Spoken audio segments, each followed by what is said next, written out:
नमस्कार दोस्तों, इस समय आप लोग देख रहे हैं कि रावल शिक्षण संस्थान के जो चेयरमैन हैं सीबी रावल जी, वह सेक्रेटरी सीबीएसई अनुराग त्रिपाठी जी के कामों की तारीफ़ करें। जिस हिसाब से सीबीएसई को उन्होंने एक नया आयाम दिया है, एक नई पहचान दी है, एक नया तरीका दिया है, उसकी तारीफ़ कर रहे हैं। और वहीं आप देख सकते हैं कोई फरीदाबाद प्रोग्रेसिव स्कूल्स ने आज जो है कॉन्फ्रेंस का आयोजन किया है अभिनंदन के नाम से। और अभिनंदन किया जा रहा है उन स्कूलों का जिनको 50-50 साल हो गए। अब ये देख सकते हैं कि होमोटोन ग्रामर स्कूल के संस्थापक मिस्टर कुलदीप सिंह जी को यहाँ पर सम्मानित किया गया है उनके शिक्षा जगत में उनके कार्यों के लिए। और उनके बेटे जो राजदीप सिंह जो कि फरीदाबाद प्रोग्रेसिव स्कूल के जनरल सेक्रेटरी भी हैं, वह भी साथ मौजूद हैं। और वहीं दिनेश रघुवंशी इंटरनेशनल कवि जो हैं वो भी मौजूद हैं। और स्पेशल गेस्ट जितेंद्र यादव भी यहाँ पर मौके पर आज मौजूद हैं।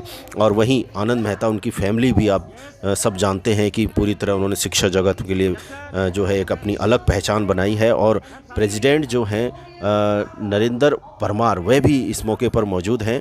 और अनुराग त्रिपाठी सेक्रेटरी सीबीएसई ने सभी की बहुत तारीफ़ की है स्कूलों की, जिस हिसाब से उन्होंने स्कूलों को एक नया जो है एक प्लेटफॉर्म दिया है, पहचान दी है। फरीदाबाद स्कूल ने जो युवाओं को आगे बढ़ने का एक जो प्लेटफॉर्म दिया है। और शिक्षा जगत से जुड़े हुए कई लोगों को आज यहाँ पर सम्मानित किया गया है। और फरीदाबाद प्रोग्रेसिव स्कूल ने कॉन्फ्रेंस का आयोजन किया है अभिनंदन के नाम से। और जो 50 साल जिन्होंने शिक्षा जगत में दे दिए, उनको जो है आज यहाँ पर सम्मानित करने का एक प्लेटफॉर्म दिया गया है। और इस मौके पर आप देख सकते हैं जितेंद्र यादव स्पेशल गेस्ट के रूप में मौजूद रहे।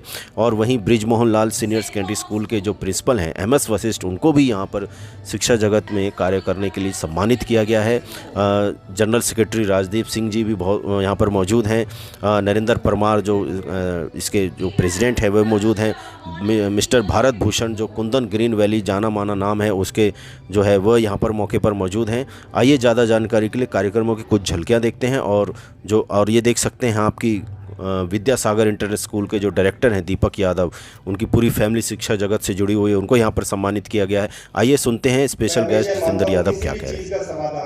जैसे दिनेश भाई साहब ने भी कहा, जब तक आप संवाद नहीं करेंगे, देखो आपका थॉट प्रोसेस एक्स हो सकता है, जो दूसरी तरफ आपके टेबल के अक्रॉस बैठा है उसका थॉट प्रोसेस डिफरेंट हो सकता है। पर जब भी प्राइवेट स्कूल्स हो, गवर्नमेंट स्कूल्स हो, एजुकेशन डिपार्टमेंट हो या सेंट्रल गवर्नमेंट में हमारा शिक्षा मंत्रालय है, आप लोगों का उनके बीच संवाद नहीं रहेगा। आप तो सेक्रेटरी साहब खुद आए हैं, तो आपके इशू जब तक उनके पास नहीं पहुंच पाएंगे, जब भी कभी डिसीजन मेकिंग टेबल पे अक्रॉस बैठ के होती है तो उन चीजों का पता नहीं लगेगा। क्योंकि मुझे उम्मीद है कि आपने खुद सेक्रेटरी साहब को बुलाया है, तो अब जब भी सीबीएसई के कभी कोई फैसले होंगे या सीबीएसई की कोई भी चीज जहां पर फरीदाबाद का नाम या बात आएगी, तो सर के भी ध्यान में रहेगा कि भाई फरीदाबाद में किस तरह के हमारे एजुकेशनिस्ट है। और पहले आज आमंत्रित करने के लिए और आपके बीच अनेक अवसर देने के लिए मैं आप सबको धन्यवाद देता हूं और विशेष बधाई देता हूं इस एसोसिएशन को, जिन्होंने एक मंच पर फरीदाबाद के सारे स्कूलों को एकत्रित किया। रेखा खींचने इन्हीं बातों के साथ एक निवेदन भी, नई शिक्षा नीति के तहत इसके पहले जो इकोनॉमिक वीकर बच्चों की पॉलिसी आई थी उसके तहत एक परसेंटेज निर्धारित किया गया है कि आपके विद्यालय में गरीब बच्चे भी पढ़ सकें और आप उसका पालन कर रहे हैं, आपको इसकी बधाई। मेरा सिर्फ एक निवेदन है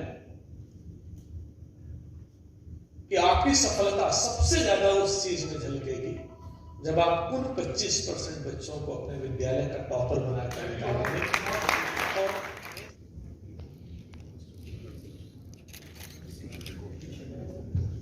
और ये कहती है कि अगर आप सीबीएसई पर जा रहे हैं, शिफ्ट हो रहे हैं, सीबीएसई स्कूल खोल रहे हैं, हमें कोई आपत्ति नहीं है, एनओसी में कहीं कोई दिक्कत नहीं है।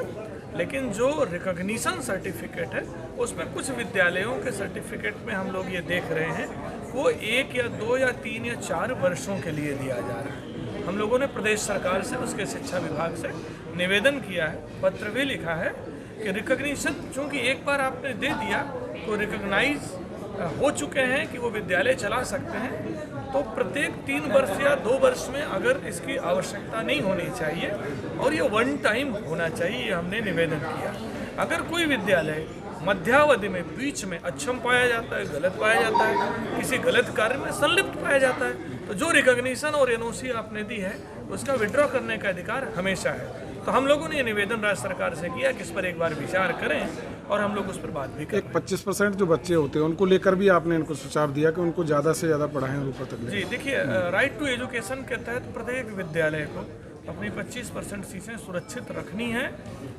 जो इकोनॉमिक वीकर क्लास है, जो कमज़ोर, आर्थिक रूप से कमज़ोर बच्चे हैं, ये भारत सरकार की नीति है, राज्य सरकारों की नीति है कि जो स्कूल हैं अपनी सामाजिक जिम्मेदारी के तहत इन बच्चों को भी शिक्षा दे सकें। हमने उसमें अपने विद्यालयों से जो यहाँ उपस्थित रहे हैं सीबीएसई के, उनसे निवेदन किया है कि अपनी ये जो निर्धारित सीटें हैं उसको पूरा भरा करें, पूरा फिल करें, जिससे अधिकतम बच्चों को शिक्षा मिल सके और उनको इक्वल लेवल पे ले आए। क्योंकि ये जो बच्चे हैं, बाकी 75% बच्चे अच्छे घरों के हो सकते हैं, अच्छी आर्थिक पृष्ठभूमि के हो सकते हैं, हो सकता है अच्छी ड्रेस में अच्छी चीज़ों के साथ आएँ, तो इन बच्चों के साथ कोई डिस्क्रिमिनेशन ना हो, क्लासरूम में किसी तरह के उनके मानसिक विकास में बाधा नहीं आए। इसलिए टीचर, प्रिंसिपल को हमने ये रिक्वेस्ट किया है कि इन बच्चों पर विशेष ध्यान दें और एक पैमाना माने कि अगर ये बच्चे उनके स्कूल से टॉप करके निकलते हैं, आगे बढ़ करके निकलते हैं, तो हम मानेंगे कि स्कूल श्रेष्ठतम कार्य कर रहा है। Thank you. पिछले शिक्षा सत्र में जो हरियाणा बोर्ड है और सीबीएसई के बीच में कुछ बोर्ड एग्जाम को लेकर कॉन्फ्लिक्ट हुआ था, क्या वो सॉर्ट आउट परमानेंटली हो गया है या टाइम बीइंग के लिए अभी? मुझे लगता है कि ऐसा कोई कॉन्फ्लिक्ट नहीं हुआ था। बेसिकली नई शिक्षा नीति के तहत ये कहा गया है कि विद्यालयों में जो टेस्टिंग होगी लर्निंग आउटकम की, उसको लिया जाएगा और प्रदेश सरकार ने एक पत्र जारी किया था। मुझे लगता है कि ऐसा कोई विवाद नहीं है और अगर प्रदेश सरकार भी हमारे विद्यालयों के लर्निंग आउटकम को लेकर के, बच्चों को सीख को लेकर के कोई गाइडलाइन देती है, तो हमारे विद्यालय भी उसका पालन करेंगे। ये स्कूल वाले इसको ऑब्जेक्शन कर रहे थे कि जब आपने एनओसी दे दी तो हम आपके हद से बाहर चले गए, अब हम सीबीएसई की हद में।